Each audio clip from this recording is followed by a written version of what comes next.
Hello students, I am Param Rikhi from Sarvitkari Vidya Mandir Malerkotla.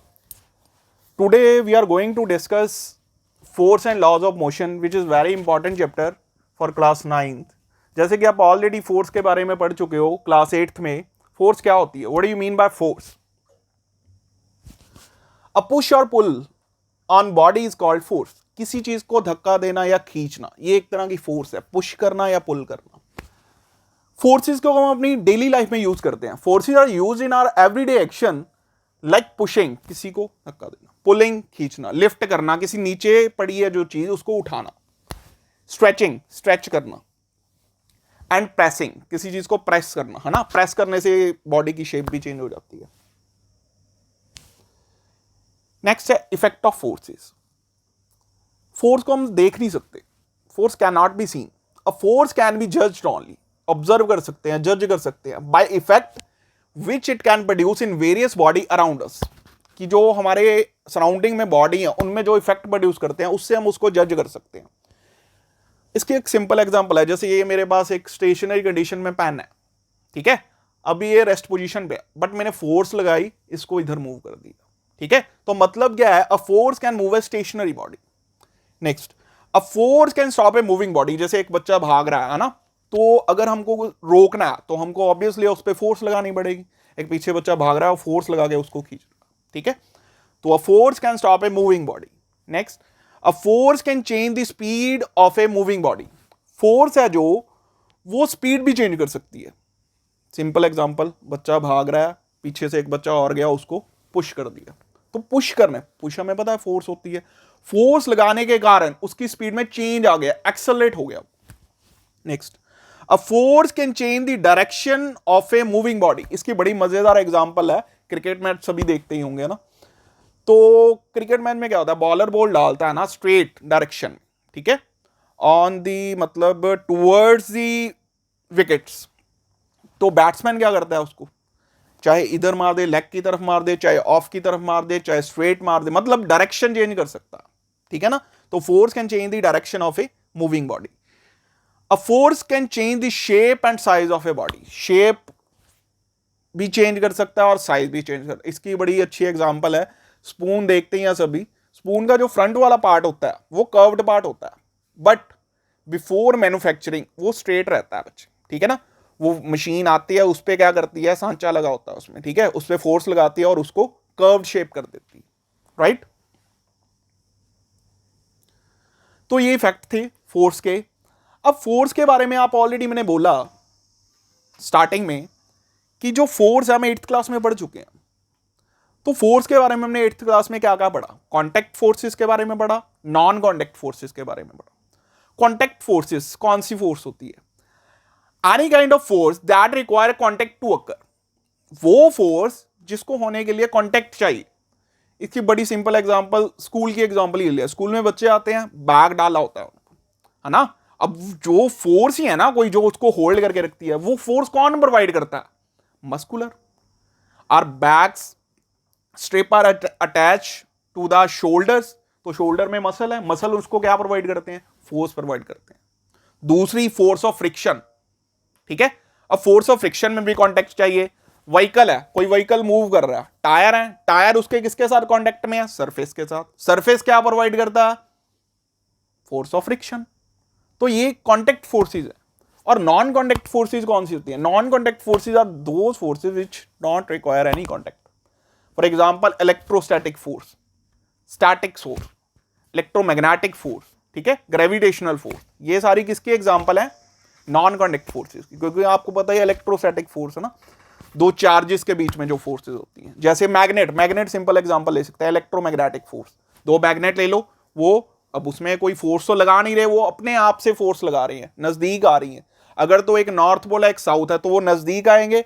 अगर दोनों same kind of पोल है, like pole है, तो वो रिपेल करेंगे. तो वो है नॉन कॉन्टैक्ट फोर्स. बट हमने 9th क्लास में क्या पढ़ना है? दो टाइप पढ़ने हैं फोर्स के, balanced force and unbalanced force. ये तो नाम से ही क्लियर हो जाता है बैलेंस फोर्स कौन सी फोर्स होती है. ये मैंने टग ऑफ वॉर की पिक्चर लगा रखी है, ठीक है. If the resultant of all forces acting on a body is zero, the forces are called balance forces. जब resultant of all the forces zero तब वो क्या होती है, बैलेंस फोर्स। फॉर एग्जांपल 4 बंदे इधर हैं, 4 पर्सन इधर, टग ऑफ द वॉर, ठीक है, ये मूव कर रहे हैं, बट स्टिल ये जो सेंटर पॉइंट है ये लाइन के सेम है, वहीं के वहीं है। मतलब ये अगर 50 न्यूटन की फोर्स लगा रहा है, ये भी 50 न्यूटन की फोर्स लगा रहा है, तभी वो पॉइंट ना ही इधर मूव कर रहा है ना ही इधर सेंटर पॉइंट, ठीक है। तो इस टाइम मतलब ये कौन सी फोर्स लगा रहे हैं, बैलेंस फोर्स लगा रहे हैं। इसकी और सिंपल एग्जांपल ले सकते हैं, ये टेबल है, टेबल पे मान लो ये बुक पड़ी है, ठीक है। अब हमें पता है कि वेट नीचे को करता है, ठीक है, डायरेक्शन वेट की नीचे को होती है, ठीक है। वेट भी एक तरह की फोर्स है जो उसको नॉर्मल रिएक्शन प्रोवाइड करती है, जो बैलेंस करती है, ठीक है। अगर कोई बंदा इधर से फोर्स लगा रहा है, अप्लाई कर रहा है, ठीक है, अप्लाई, तो जो फोर्स ऑफ फ्रिक्शन की डायरेक्शन है वो क्या होएगी, पीछे की तरफ होएगी। फोर्स ऑफ फ्रिक्शन की डायरेक्शन क्या होएगी, पीछे की तरफ। अगर इसकी डायरेक्शन इधर है, इसकी इधर है, बट ये मूव तो कर नहीं रहा अभी, वो क्या है जो टेबल पे पड़ी है ये मूव तो कर नहीं रही, तो मतलब क्या है, इस पे बैलेंस फोर्स लग रही है। क्योंकि जब भी किसी चीज पे बैलेंस फोर्स लगती है तो वो स्टेशनरी कंडीशन में रहती है, कभी भी मूव नहीं कर पाती, मोशन में नहीं आती। If a number of balance forces act on a stationary body, the body continues to remain in its stationary position. Rest पे रहेगी, stationary position में रहेगी. If a number of balance forces act on a body in uniform motion, the body continues to be in state of uniform motion. For example, अगर मैं friction खत्म कर दूं, ball को फेंक दूं, तो मतलब क्या होएगा, बॉल चलती जाएगी, क्योंकि उस पर कोई फोर्स ही नहीं लग रही जो उसको रोक पाए। तो balance forces can not produce motion in a stationary body but can change the shape of the body. Balance force motion नहीं प्रोड्यूस कर सकती but can change the shape of the body, but वो shape of the body change कर सकती है। इसके बाद आते हैं हम अनबैलेंस फोर्स पे। जैसे मैंने ये बता ही दिया आपको, दो काइंड ऑफ फोर्स हैं, balance force, unbalance force. Unbalance force, अब अनबैलेंस्ड फोर्स ही वही फोर्स है जिसके कारण कोई बॉडी मूव कर सकती है। For example, if the resultant of all the forces acting on a body is not zero, अगर रिजल्टेंट ना जीरो हो, the forces are called unbalanced force. ये एग्जांपल लिया है, पंजा लड़ा रहे हैं दो बंदे, है ना।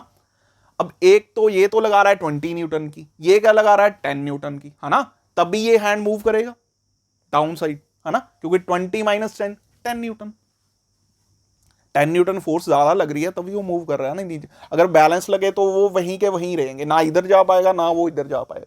अगर ये वाले हैंड ने मेरे 20 लगाई, इसने 10 लगाई, तो ये वाला नीचे आ जाएगा, ठीक है। अगर इस टाइम बैलेंस फोर्स है, कोई फोर्स नहीं लग रही।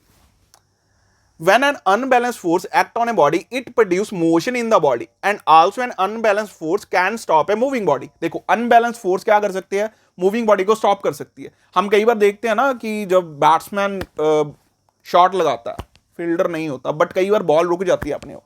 क्यों रुकती है, फोर्स ऑफ फ्रिक्शन के कारण।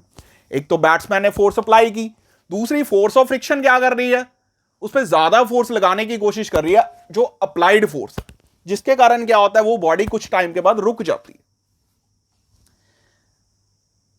If there were no unbalanced force of friction or air resistance, a moving body would go on forever. अगर कोई अनबैलेंस फोर्स ना हो तो कोई भी मूविंग बॉडी चलती जाए। जैसे मैंने पहले एग्जांपल दिया, अगर बॉल को फेंक दूं तो वो चलती जाएगी, रुकेगी नहीं अगर अनबैलेंस फोर्स लगे, ठीक है ना। अब जैसे कोई भी व्हीकल है, व्हीकल रोड पे कैसे मूव कर पाता है, फोर्स ऑफ फ्रिक्शन है। अगर हम फोर्स ऑफ फ्रिक्शन से ज्यादा फोर्स लगाते हैं तभी हम मूव कर पाते हैं, क्योंकि force of friction applied force के हमेशा ओपोजिट लगती है, राइट। तो ये फोर्सेस की डेली लाइफ में भी मतलब बड़ी इंपॉर्टेंस है। सो जैसे मैंने चैप्टर आपको बताया, force and laws of motion, ठीक है। तो आज फोर्स के बारे में था कॉन्सेप्ट। नेक्स्ट वीडियो में हम लॉज ऑफ मोशन देखेंगे, first law, second law, third law and momentum के बारे में, ठीक है। तो नेक्स्ट वीडियो में डिस्कस करेंगे। Have a nice day, thank you.